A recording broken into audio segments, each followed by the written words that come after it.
We're talking about shifts and reflections, and now we're thinking about in horizontal terms. Okay? So first, if I want to move horizontally, what do I have to do to the x? How do I modify it? Alright, I'm going to add or subtract a constant. I'm going to add or subtract a constant. Add or subtract a constant. Okay, so what does this look like, right? We know if I say x plus a, for instance, right? Which way is that going to move? Plus a. Remember, this shifting thing is a little bit confusing. It's going to go to the left. Okay, it's going to go to the left, a units, and correspondingly, if I say x minus a, that's going to go to the right, a units. Oh, I'm missing a row. Sorry,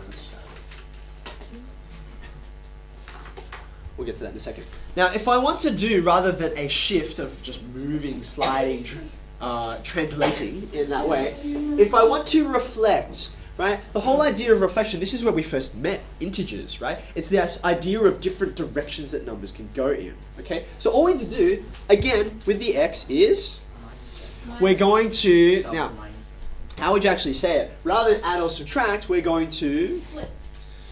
What do we do to the x? What do we actually do? We're multiplying by -1. -1 is what turns us around, right? Multiply by -1. Okay, so minus x. That's what's going to give us our flip. Okay? Now, just this last one over here, I forgot to mention. It's less important, that's why it's not part of the heading, but you might as well keep it in the same category. If you, instead of shifting or reflecting, you want to stretch out, right, it's almost like a combination of the previous two, right? Because you're going to multiply again, right? But if you don't multiply by a negative number, if you multiply by some positive constant, right? Now, the great thing about understanding this horizontally and laying it out in this way is because once you understand that, doing it vertically is really much the same thing, except instead of thinking about x's because that's horizontal, you're going to think about y's because that's vertical, right? So again, you're going to add or subtract a constant, but you're going to have like y plus a. Okay, now, be careful, right? Just like with the x's, the pluses or minuses are kind of backwards, aren't they? So I have y plus a, which way is that going to go? Normally, wait. Which way is it going to go? So for instance, if I gave you this, you know that's going to move 2 units to the... It's going to move 2 units to the right. Okay. Now you're used to thinking of the pluses. You're used to seeing y as the subject. So if you see y equals that plus 1, you're like, oh, I go up. Okay. But what does that really mean? This plus 1 is not really modifying this, is it?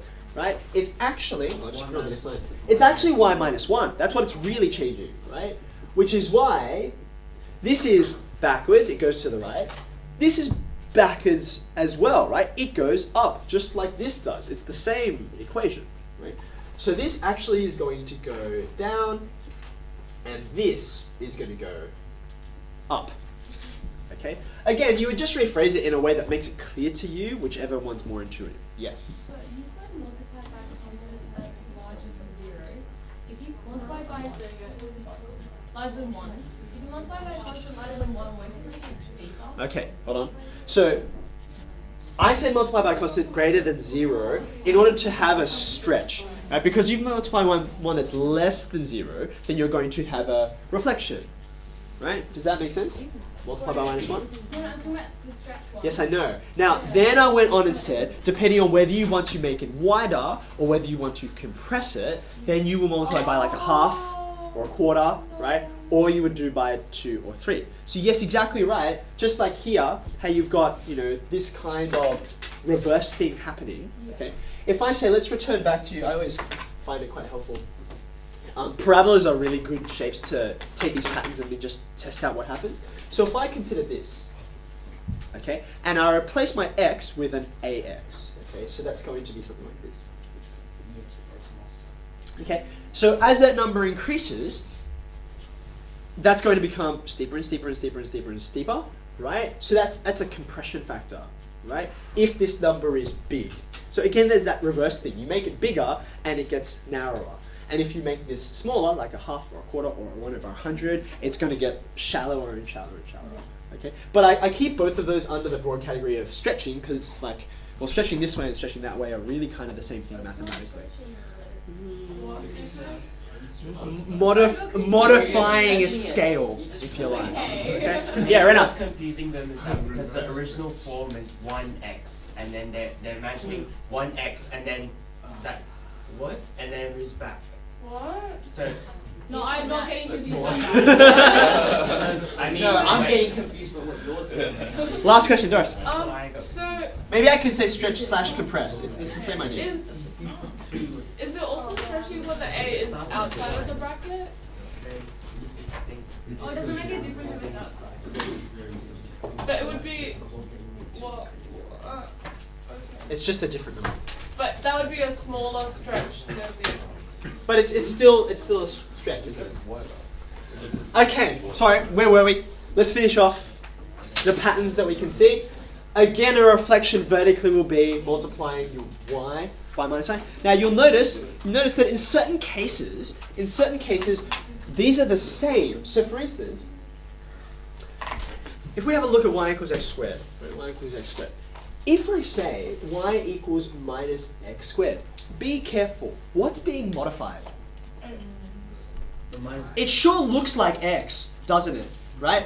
But it's not really, because let's think about this, right?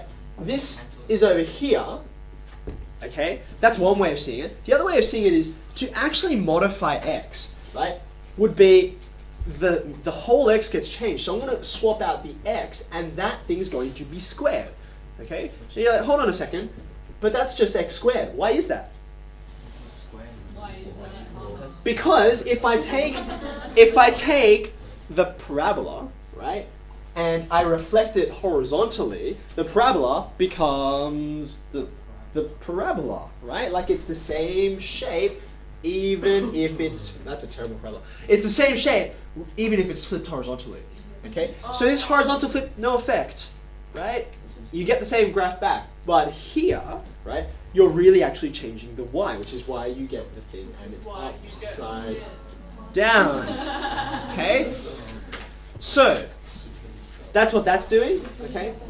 One more thing, right? If you have a linear function, like say y equals x, right? If I put a minus sign there, which am I modifying? The x or the y? The y. And x. Ah, ¿por no las dos? Yes, that's exactly right. Because here's x, right? Y equals x, right?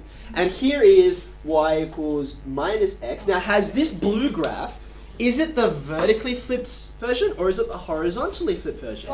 And the answer is yes. Oh. Right? Because if you flip it vertically or if you flip it horizontally, you will get the same thing. So in this case, it really actually can be on both. Flipping horizontally and flipping vertically are the same thing. Right? But in other cases, it's not. Okay, let's just finish off here. So it's You just multiplied by a constant and you're fine. Okay? That's greater than 0. that was a little. That's exactly right. Now, in exactly the same way, by the way, Absolutely. in exactly the same way, if I think about y equals, say, let's put a number like 4 there. Again, is this a horizontal stretch or a vertical stretch slash compression? Which is it? It's a compression. It's a. Depends on what axis you look at. Well, the answer is, again, the answer is yes. And let me show you how it is one or the other. Okay? First, let's consider out the x, because that looks like it's where it is, right? This x is not being multiplied by 4, right? The x is actually being multiplied by 2. Okay, you see that? You see that? So here, I'm going to get this factor being, that's how the x is actually changing, okay? But if I want to think about it in terms of y, I'm going to put the 4 over here, okay? So I'm either making this stretched out vertically, or I'm making this squashed in horizontally, but they're the same thing, right? Like if you take your original, actually I should put the original over here. Right. If we are to stretch it out vertically, it's gonna get taller, isn't it? Right. But if you squash it in horizontally, it's still gonna get taller, right? More narrow. Okay. They're the same thing looked at from two different perspectives.